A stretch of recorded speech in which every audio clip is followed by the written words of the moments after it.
who y'all know who that is, but if you ever look it up, he was the captain of the Chinese bandits to go to Mardi Gras.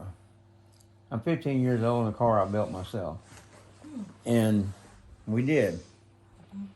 And Dwayne would not drink nothing. He wouldn't go into clubs with me.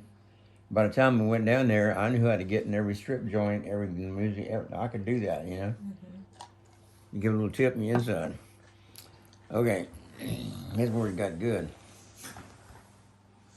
You gonna listen? We're listening. Okay. But we're laughing. Okay. Here's where I gotta have more attention now. Okay, we're listening. Okay, and long story is the biggest act in New Orleans was Keely Smith and Louis Prima. And I listened to the music forever. It's on all the radio. So they played in his club, and I wanted to hear him in person.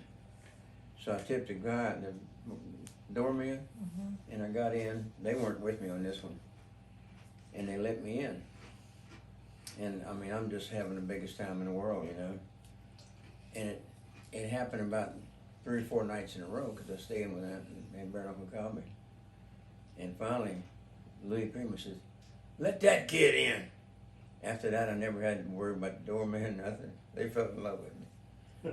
Okay, fast forward, and this one gets really good. And I really hate to tell you this part, but when Cheryl and I broke up in 1996, you remember that? Okay, a friend of mine. After thing in Biloxi. Yeah, exactly. After Biloxi. And you got it. Well, a friend of mine, and y'all may or may not have met her, but she's a millionaire, multi-millionaire. You want to hear this or not? Yeah. What? So anyway, I don't want to ever hear this played back again. This friend of mine says, I am recording. I got front row tickets to see Ray Charles at whatever name it was. So I said, yeah, and, you know, I mean, it's no romantic shit. We do the romantic stuff. You know, she knew I was still in love with Cheryl, waiting for hope we get back together. It sounded like somebody farted, didn't it? It's just the changing chair. The chair, I know. Okay, now here I am in Vegas. Landon got off the airplane, driving down to her condo house. She lived right next to Chevy Chase, by the way. I'm not saying she was rich or anything. And we passed this old club that I'd heard, I wish I could remember the name of it. They were going to tear it down in 2 weeks. And the final act was Keely Smith. Prima had already died. And the band leader was named Sam Butera. When he was alive, all through life, he was her act, you know.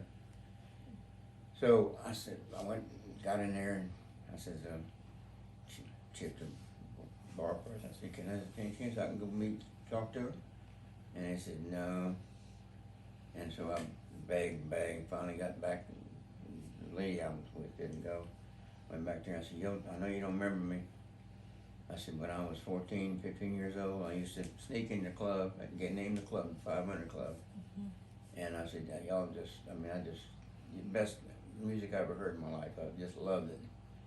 And then I told her, and if you think what I'm getting ready to tell you, Sonny and Cher copied their act to the nth degree. You know, Indian looking girl, beautiful, and very quiet and smooth, you know, and Sonny and Louis Prima jumping all over the stage. That's the way they were. So they really did mirror that act. And so I said, I gotta ask you something. I said, do you go out to the mailbox every day to kind of see if Cher might have sent you money? She laughed really hard. When she came on stage, she used that as part of her act. And she did. Now, here's what's really funny. Vegas was very mafia back then, when they were playing in Vegas. And this lady I was with, she said, I'm seeing some members of the family. I said, yeah, you are. She said, I'm scared, let's go. I said, you're on the safest place in the world, next to Fort Knox right now. Every family in Vegas was there. Luckily, and her guy she had married was part of the Asian mafia, but they weren't represented.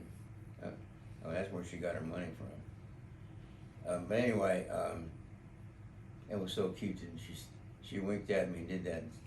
She says, I check in the mailbox every day and see if Cher had sent me a check.